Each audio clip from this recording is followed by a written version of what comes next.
Greetings, mortals. I am Natus, one of the rulers of the underworld, or specifically the ruler of Manga Hell. And today we'll be reacting to the newest chapter of Four Knights of the Apocalypse, chapter 69, titled Those Acting Behind the Scenes. So yeah, I'm guessing it's gonna be a more of an overview type of chapter, judging by that title. But yeah. So my apologies for this video being a bit later, but there were some things that came up. So yeah, my apologies, but it couldn't be have not changed much. But yeah, anyways, let's get into this chapter. And the first thing we're going to have to talk about is the cover page where we have all the four knights being dressed up like how they would be if they were normal teenagers. Which is kind of funny because in chapter 96 of 796, I believe it was a bunch of the female characters all naked essentially going to a spa. But here we have them all just the full knights dressed up as how they would be in normal schools. Like we have Gawain that looks like to be the jock. We have Percival that seems to be like the little kid, a little brother one. We have Lancelot who is like the guy who stays to himself and just listens to music, and we have Tristan who is the girl? I don't know. Like I don't. This has been a bit debate along for a while with Trisha about what is up with him because he has like this very Elizabeth kind of face and all. But yeah, his hair is not like in a ponytail that makes him look like like the girl of the group. But he's supposed to be still just like the male student. But it's kind of funny. So there's also a bit of a dialogue here saying dressed up to go bop. So I'm guessing they're going to a party or something, or maybe it's just translation thing because I think now they're just using unofficial translations. I thought there's like volume releases. So yeah. Anyways, then we got to the beginning of the chapter where we have Percival's Percival reaction to Tristan's amazing feat of getting the cheap shot on Melascula. And Percival's like, "That was amazing, Tristan. What was that thing you just showed?" And then Tristan like, "Well, despite what you might say, truth be told, it's a form I don't really like to show." As then we have Percival being, I mean, like, it was cool, Gawain. You think so too, right? And then we have Chibi Percival look at Gawain as we see Gawain, who's all pouty, and be like, and but Percival's like, "What's wrong, Gawain?" As Gawain just looks into all that, like all covered in dust and dirt, and the clothing destroyed. And we're going back. I don't like it. Why were you hiding that power? You praised me, saying I was invincible and the strongest or something, but in the truth, I bet you see yourself as stronger of us. So yeah. So this is again gonna make a big power scaling debate now, which I don't think this really adds much, but I can still see people discussing a lot of it. Be like, oh wait, so is Lancelot Lancelot stronger than Tristan base form, but the power up state is why Tristan beats Lancelot or something like that. And we can at least confirm that Gawain is way weaker than this form or something. Which I'm kind of surprised that Gawain is like just pouting about this. Like you'd think there would be something else. But yeah, I was there to be like, I would never think that, which is true. So you again have to put again more statements on Tristan just saying that Lancelot is stronger than him because he doesn't want to admit it. So anyway, there, Chibi person will be like, "What up, Bane?" Because he doesn't because this is a very stupid thing to be angry about. And then the next cut to was like having a bunch of bombs on his head, is like crying, and his helmet's actually on top of it. So yeah. Anyways, they have Tristan like being like, besides the time I can use this power is limited, so it's more inconvenient than you think. Yeah, we actually don't know what happens about this power, but I have a few ideas about it. As we have going, the idea is you'll get tired, hurt, and worn out or something. As they're just saying something like that. Personally, I think he just loses himself to his wrath or rage and that stuff. I mean, he says he gets tired and worn out or something, but I question that because he said like that, so it's not exactly. As then we have going saying, in other words, I am the strongest, invincible, huh? You know, for someone who wields sunshine, does she not get weaker when it's night? I mean, isn't it like the thing with sunshine where the higher the sun is, the lower the power, or higher the level? So during the day, night, but uh, Astronaut was actually weaker. I guess that may not be the full case. I don't know. Like, I don't think sunshine's like a special trait, so it's not like a base thing. I don't think it was ever stated that Mal didn't get the power boost during the day. Anyways, then while the knights are talking about this, we see Percival's group finally there as they're like Percival. As Percival looks at them, and he's so happy. As then we have Donnie and Anne reacted to all this smoke everywhere. As Anne's like, "What the heck is this terrible mess?" And as Donnie's like, "Hey, did you guys fight against those monsters?" As then we have Buzzer just like, hee hee hee hee hee, and I think he's showing this. As then we have and that's Amelia like, jumping on Percival and completely like checking if he's fine. I'll be like, "Percival, are you unharmed? Uh, any fractures? Any bleeding? Any internal injury organ ruptures?" Percival's just like, "Yes, I'm fine. I'm fine." Oh, Don Nonsense is really giving himself that flex right now. So then we have uh, Tristan coming to them. Is like those were 10 commandments. Once defeated by the 70 sins, it appears they were resurrected by King Arthur to act as pawns. And then we have Donnie actually knowing what the 10 commandments are, as he's like 10 commandments as pawns, which is pretty much where they are in terms of power level in the Four Knights.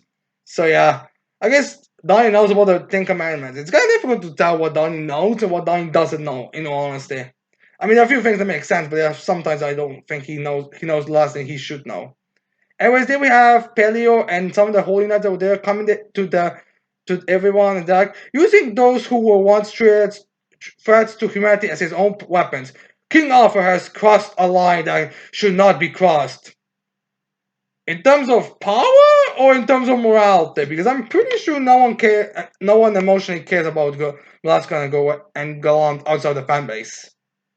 So yeah, anyways, then we have Paleo being there. It's like, all 4 Knights of Apocalypse, we have been waiting for your arrival. From the bottom of our hearts, please lend us your power for the sake of the earth. No, for the sake of future of Britannia. Which kind of a fun little thing that Pelly was saying this all ornament and all that stuff, but the thing is, like, alright, half of the 4 Knights are already on your side, with the other two just being kinda alright, Percival's kinda all over the place, so he's literally like a child. Like you literally thought you actually literally saw how Percival acts. And Gawain's like, just going. She's like the only one that is debatable. So yes, then we have like that giant big brute guy who shows his face, which I'm not sure that he's a reference to a character, but it's very fun because his face like this very like kind of has a very simplistic features and all that. And there this guy be like, "We holy knights will do our best to help you. Please do not hold back. Tell us if there's anything we can do for you." Wait, these holy, yeah, pretty much. This goes where you think it goes. And then we'll be like, "Oh," and then a person will be like, "Wah!" And then we have Donnie, and then we have also like, "Well, that means you're free to order the Holy Knights of Leros around as you please." Is so yeah, and then I guess he's going to try to use his friendship with Percival to get stuff right now. Oh, I'm sure Hendrickson is gonna be giving Donnie a lecture when he gets home if he overuses this. Then we have Nazbek. I guess the Four Knights of the Apocalypse are that great of an existence. You guys just now realize that? And then we have, I'm guessing, not. I'd be like, you. I had heard they were Knights of Prophecy, but I get the feeling that Percival has suddenly become an existence so far beyond us. Pretty much how every Nakaba's writing goes. Like, I'm pretty sure like most people were just saying, "All right, all right, the 4 Knights are now together," and Percival's groups, Chisholm's groups, every other whole Knight is now irrelevant. Which it's still up to see how this is gonna go, but we'll see. Anyways, they have now it's be like, "That's true," which does make me kind of hopeful. This means that there's actually gonna be more significance now. Anyways, then we get a fixed shot of Gawain there, and she's like, "I want to eat the most delicious pudding. Prepare one barrel for me, full of it." So yeah, she's also saying that she's also like wiggling like a good shot of her pecs and her boobs. They look like they're barely being held on. Like that, like her clothing looks completely like destroyed and ripped to shreds. It literally, I think maybe it looked like it was just like the app spot. No, but no, it looks like it was literally like kind of like to just tattered. So yeah. Anyways, and then we have Anne and Donnie's reaction to her statements as they imagine a battle full of Twitter, like, huh? Then we get like one holy night, be like, alright, we will have the castle chaps make it right away. As then some other guy's like, leave it to us. I mean, that's pretty much what their purpose the Holy Knights are gonna have right now, aren't they? As they have, I'm like, alright, Percival, go ahead too. As they have nonsense us holding him then Percival thinks to himself as Anna tells Lonnie, please don't egg him on. As Percival thinks to him, I'll. Oh, as they have Anne showing up there, and she's like, oh, well, not showing up there, she's done saying, oh, that reminds me, I don't see Lancer anywhere. As they have just like, right, I believe he said he would head near the castle or something. As they're saying, having this conversation, I guess Tristan didn't hear the part about there being not a night there. As then we have John saying, continue, come on, anything is fine. To egg Percival into saying or something, as if Donnie be like, Percival, hurry! I'm pretty sure they would actually hurry. I'm pretty sure that Holy Knights would wait for your orders. I wouldn't be surprised if there's gonna be a Holy Knight constantly around Percival to listen to his orders. Anyways, then we have Percival's like, then I also have delicious pudding. And then Don's like, why? Because that's like a weird thing. Like, first of all, Bacon was just thinking about pudding. Although I would actually wish that he would also say something like, but make sure that it isn't a king who prepares that because that pudding almost killed me. I think that was what Menelaus gave Percival pudding, right? That's what Menelaus gave him. So then we have Churchill like, ha ha ha! Pudding doesn't so bad either. But first we need to do something about everyone's standard clothes, don't we? I mean, true. I mean, half of the group here is currently in racks. As they have another holy night being there, like, in that case, let us head to the tailor as soon as. As they have just be like, hush! And then the guy is like, huh? As then we have Gawain looking back and be like, Twitch? And then, but so also looks back and he's more reacting as like, huh? As they we have just be like, it seems the tailor will have to wait until later. As I feel like we have one of the hornets be like, that's as from the smoke. We see what happened to Galan and Melascula. And then in the next page we see Melascula's face. As then we see a big serpent humanoid thing. As then we have something like, no way! They would supposed to be defeated by the Knights of Prophecy. Then we see Galan's hat. As then we have the Knights be like, they fuse! As we see this creature that is Galan the Melascula's fusion. And the design of it is one of those weird, for the sake of weird, monstrous designs that are, very clearly supposed to be chaotic, but they also kind of, just look terrible. Like, so they don't make sense.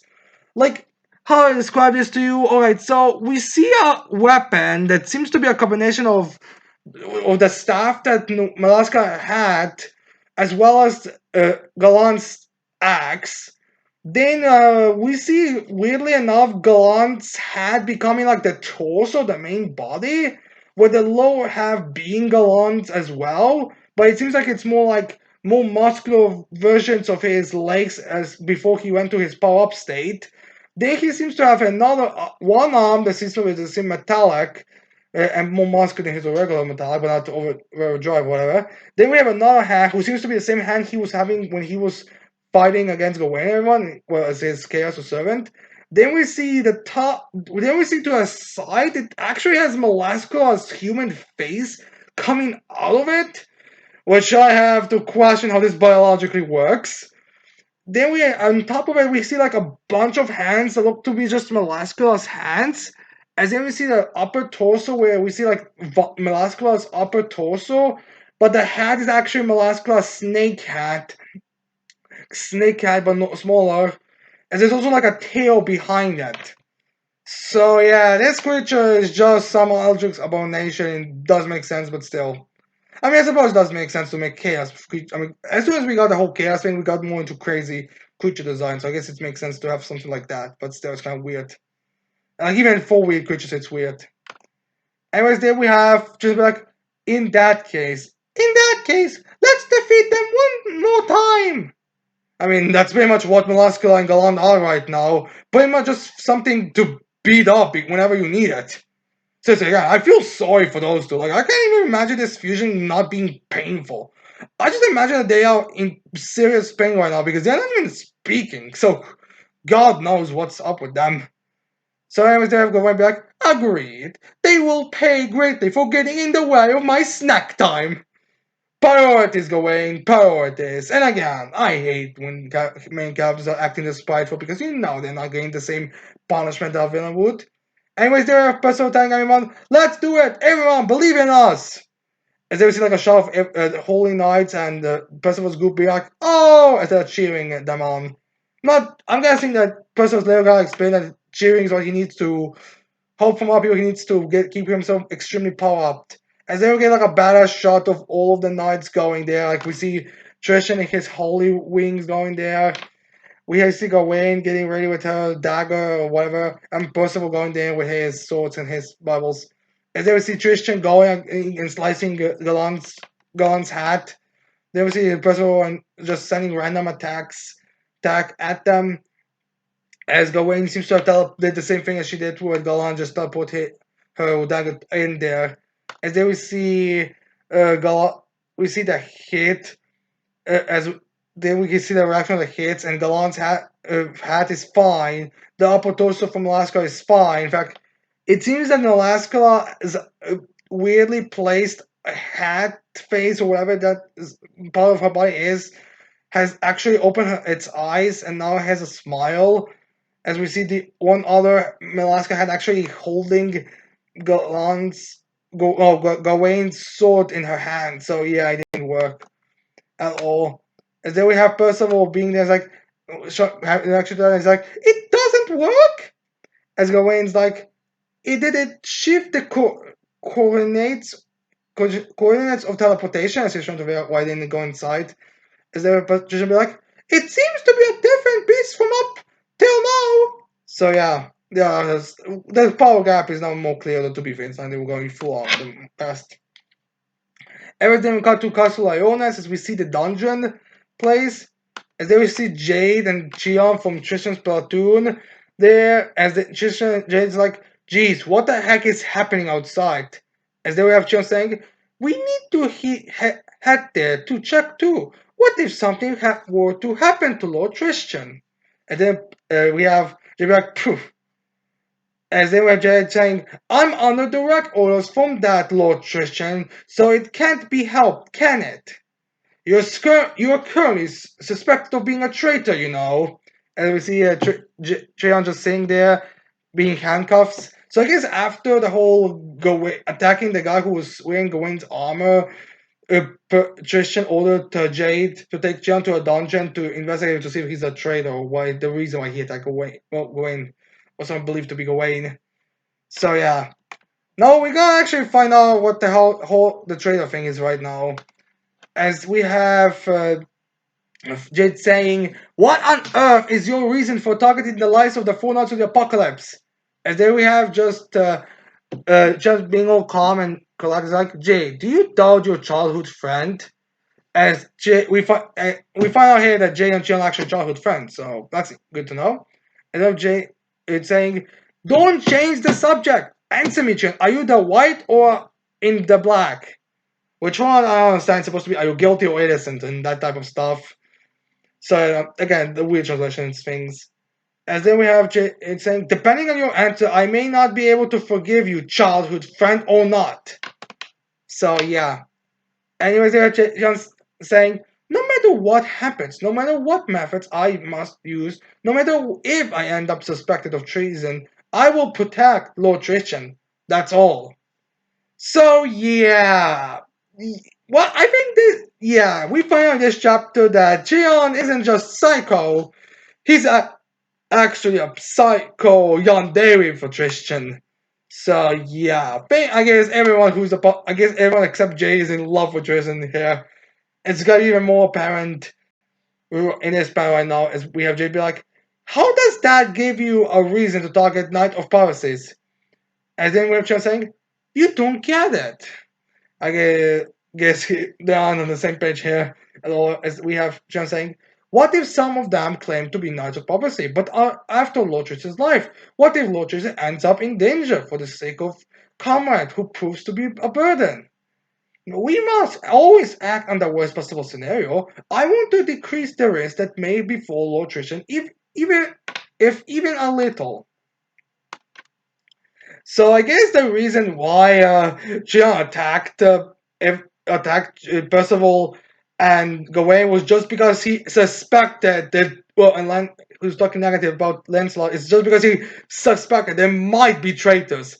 You know, kind of like how Batman suspects everyone to be like kind of a traitor, but unlike Batman, who at least will wait until there's like an actual action, like someone actually has to do something to call for worst case scenario.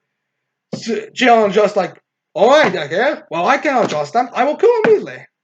So yeah, that's what's going on here. Anyways, there have Jade being like, Jill, you're. As they have Jill just having a happy smile. It's like, do you get it? And they're just like, way too negative, aren't you? And then Jill like doing this, and like, what is? So yeah, it's just like, dude, you're literally saying there's possibility that the non-policy are gonna betray them and stuff. So yeah. Anyways, then we have Jade be like, if that's the case, could you just have told Lotris honestly that I'm worried? So yeah, so Jade was like, dude, if you are worried about Lotris and safety with these new knights showing up and not having any knowledge about them beforehand, just tell him. So yeah, this whole thing with Gian possibly being killing the guy who's wearing Gawain's arm and all that, apparently was just because Gian didn't want to tell Tristan that he doesn't know if he can trust that. So yeah. Anyways, they were just saying, I didn't want to be thought of as that negative. And then Jay just say, so you do get it. So yeah, that's probably the most negative outlook right now. Anyways, then we have Chia and Jade twinching a bit. As then we have that cloaked figure that was moving earlier, well, the star visor figure moving now through the dungeon, where it seems to be rather empty right now. And then the figure throws away the cloak, and then it comes from the interrogation room. It's like, wait just a moment, from that night. As then we have Jade coming there with Chion's staff, as Jade's like, I haven't seen that armor before. Are you a new beginning lost inside the castle? So Jade's more reasonable, is definitely the more reasonable of all of them. As then this star Fate Knight just thinking to be like, then, so there was still some left. So yeah, I guess he was. So I guess there's a reason why there's no one here except for Chia and Jade. Uh, so I was get this figure being in like, up ahead is the section containing criminals involved in state matters. Actually, now that's Jade saying. Is James just like, that's my staff? As Jade then says, without permission from His Majesty the King, the Great Holy Knight, or the Vice Great Holy Knight, you cannot enter. There's a Vice Great Holy Knight? That's a thing? That's a weird, I don't remember that actually being a thing. I don't know who's the Vice Holy Knight right now. Possibly Gilda? Maybe? I don't know. It's just that I'm trying to go through all the characters that we know of, and Gilda is the only one I'm kind of thinking of that could be the Vice Great Holy Knight. Anyways, then we have this knight be like, thanks for the advice, but what are apprentices like you doing here then? So I guess he's aware of the position of these guys. And then Jade be like, you don't know us? We are Holy Knights of Tristan's platoon, you know. And then the staff server be like, Tristan, the Prince of Leonis, I believe he was. As then we have Chiam be like, it seems you're not a Holy Knight of Leonis. Reveal yourself and your aim. is that we have this Starship Noir turning around, pulling out here or her sword, as this Holy Knight's like, I am a former Holy Knight of Leonis. Nice to meet you, my juniors. As I guess that we get confirmed this chapter that whoever the not Holy Knight with the Starship visor is actually someone from Leonis. Which to be I'm going to assume here, but yeah, still. Anyways, here we have Jake cutting Chion from his handcuffs and throws his staff to Chion as just like Chion. There should be a Holy Knight who was suspected of being inspired the other day. My aim is, or actually, this is the Starship Knight be like saying, it's like my aim is to recover that person. So yeah, I guess the person who was in charge of that is actually the traitor was actually already caught apparently, or at least suspected already. So yeah, and then we get the final panel shots. We see the Starship Holy Knight there, and we see them getting all ready for combat as we see their sword out. Now this Starship Knight, I'm actually kind of curious if it. Wait 1 minute. I have to check something. Alright, so I'm currently looking at the panel where we get like a group shot of the Holy Knights from Volume 1, and while I do think there are some slight character designs or some simplifications for these armor, which to be fair is mostly covered in shadows. There seems to be a more or less similar design, but I do feel like in this shot panel he's actually a bit more bigger in bulk. But yeah, we see this Holy Knight there, or to be fair, it could just be the fact that he has or he or she have like such a, very white in terms of armor in the hips area. So yeah, now a lot of people are currently banking on it being Jericho, which is questionable. Like the thing about it is like there does seem to be like certain like magic effect going off, and especially from the sword. But it's difficult for me to say if it's ice and snow because I believe it was stated in Seven Sins that Jericho's magic is ice magic. Or Shaw, I think she was freezing rat demons. So we know that this is very potent, but we don't see anything. But it's hard for me to confirm it right now. Plus, the figure is like again, the figure could be anyone. It could just be a new character who's also a trait of Leona's. But I feel like at this point, it's very likely someone who's most significant of a character since how it's built up. But this is like one of the few Holy Knights or Chaos Knights who's been actually very more prominent. Like I mean, Chapter 7 for God's sake of Four Knights of the Apocalypse, and this characters went there from that point on. Plus, not to mention, it was already a character who was in the meeting with a bunch of Holy Knights and has been like the only one that was actually praised most, who was there in the meeting. Not to mention, they also had like a reaction when Pal got shown up and they looked turned away. But yeah, and also Lancelot's specifically seeking him. So we'll see on that fight if it's Jericho or something else. I mean, with the whole concept of brainwashing being open now, it's very likely it's brainwashed Jericho, but we still have no idea.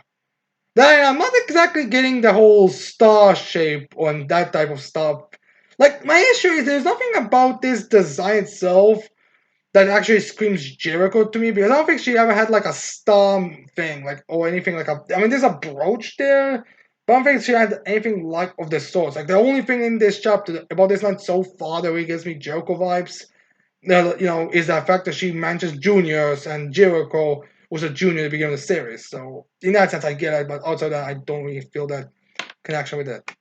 But yeah, anyways, the next chapter is called The Blade of the Traitor, so I'm assuming we're gonna like at least see the face of whoever this knight is, or at least to get the name of this knight, but we'll see on that front.